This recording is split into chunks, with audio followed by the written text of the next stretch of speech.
नमस्कार, आप देख रहे हैं राजनीति 24 न्यूज। चलिए आगे बढ़ते हैं खबरों की ओर।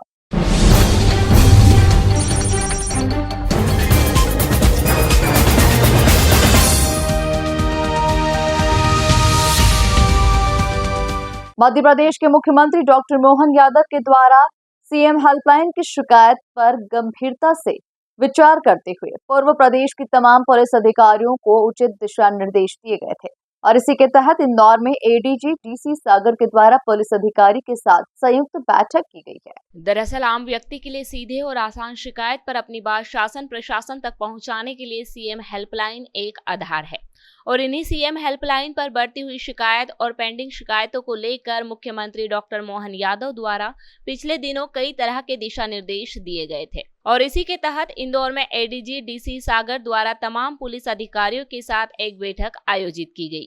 बैठक में सीएम हेल्पलाइन के निराकरण को किस तरह से जल्द हल किया जा सकता है और फरियादियों को किस तरह से न्याय दिया जा सकता है, इसको लेकर दिशा निर्देश दिए गए।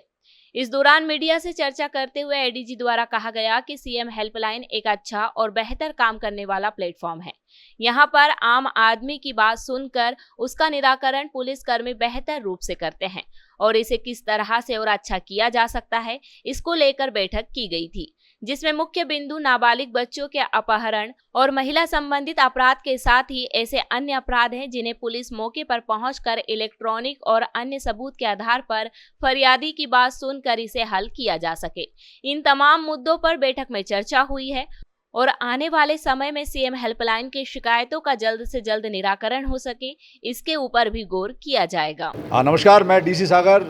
एडीजी कंप्लेंट्स और ह्यूमन राइट्स पीएचक्यू। आज इंदौर कमिश्नरेट में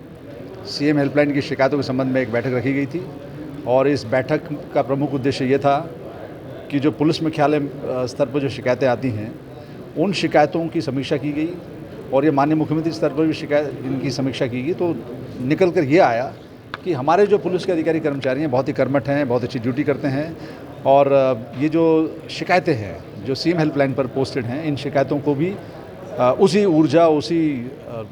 उत्साह के साथ में वो निष्पादित करेंगे। इसी उद्देश्य के साथ मैं यहाँ आया हूँ और मुझे बड़ी खुशी है कि यहाँ पर सीपी साहब जो नवागत सीपी हैं संतोष सिंह जी, वो बड़ी कर्मठता से अपनी कर्मठता को वो अपने जो अधीनस्थ हैं उन तक पहुँचा रहे हैं। मुझे उम्मीद है कि शीघ्र ही हम सीएम हेल्पलाइन की जो शिकायतें हैं और विशेषकर शिकायतें जो बच्चियों के अपहरण से संबंधित हैं, जो प्रताड़ना से संबंधित हैं, उन पर विशेष ध्यान देते हुए और अन्य शिकायतों पर विशेष ध्यान देते हुए उन शिकायतों का जो शासन के परिपत्र हैं उन नियमानुसार और संतुष्टिप्रद जो फरियादी को संतुष्टि हो उस दृष्टिकोण से उनका निष्पादन होगा। और माननीय डीजी साहब ने ये एक मुझे दायित्व सौंपा है जिसके निर्वहन के लिए मैं यहाँ आया हूँ और इंदौर जोन, रूरल और कमिश्नरेट, इन दोनों को मेरी ओर से जो मुझे कहना था कि वो अपने अपने जो स्किल्स हैं उनके प्रोफेशनल उनका इस्तेमाल करेंगे तो जनता जो है संतुष्टिपूर्ण ढंग से अपनी अपनी शिकायतों को निराकृत महसूस करेगी। सर, कई बार देखने में आता है कि अच्छी कार्रवाई करने के बाद भी संबंधित पुलिस अधिकारी की शिकायत कर दी जाती है, मॉरल डाउन हो जाता है उसका और विभाग भी बिना सुने उनको कार्रवाई कर देता है। इसको लेकर किसी तरह का कोई रास्ता या इस तरह से कोई योजना बनाई है पुलिस विभाग? देखिए, कोई भी पुलिस अधिकारी यदि अपना काम नियमानुसार समय सीमा के अंतर्गत करता है तो कोई वजह नहीं है कि उनको किसी प्रकार की सज़ा मिले। कहीं ना कहीं किसी प्रकार की त्रुटि या अनदेखी कानून के प्रति होती है, अपनी ड्यूटी के प्रति होती है, तभी ये सवाल उठते हैं।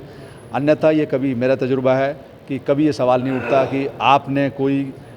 काम अच्छा किया है उसके लिए भले या पुरस्कृत ना हो लेकिन आप दंडित नहीं हो गए। सर, जो कोई शिकायत होती है तो इसकी एक लंबी जांच से अधिकारी को गुजरना पड़ता है, कई बार उसका प्रमोशन या कई तरह के उससे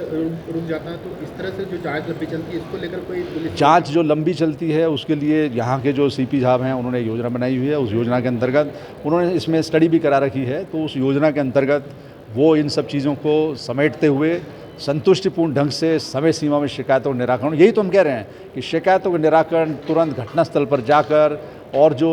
साक्ष्य हैं उनका संकलन करके जो फरियादी है उससे पूछ के उसके पास क्या साक्ष्य ऐसे हैं जिससे कि वो शिकायत को लेकर तमाम जगह पर जा रहे हैं वो, तो उन शिकायतों का जो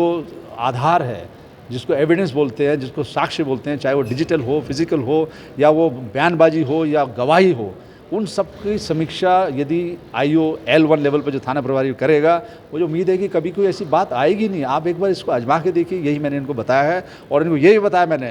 कि जब कभी आपका मनोबल गिरे तो इन शब्दों को जरूर याद रखना, जो कि भारत के भूतपूर्व प्रधानमंत्री, भारत रत्न परम श्रद्धेय अटल बिहारी वाजपेयी जी की एक कविता है, मौत से ठन गई। उसकी 2 पंक्तियां हैं जिसको मैं चाहता हूं कि हर जवान तक पहुंचे, हर फरियादी तक पहुंचे। हर चुनौती से 2 हाथ मैंने किए, आंधियों में जलाए हैं बुझते दिए, आज झकझोरता तेज तूफान है, नाव भंवरों की बहाव में मेहमान है, पार पाने का कायम मगर हौसला, देख तेवर तूफा का त्योरी तन गई, मौत से ठन गई। तो जज्बा ये होना चाहिए कि हमारी मौत से ठन गई है और हम ड्यूटी को उस स्टैंडर्ड से करेंगे तो फरियादी भी संतुष्ट होगा और आप भी पुरस्कृत होगे।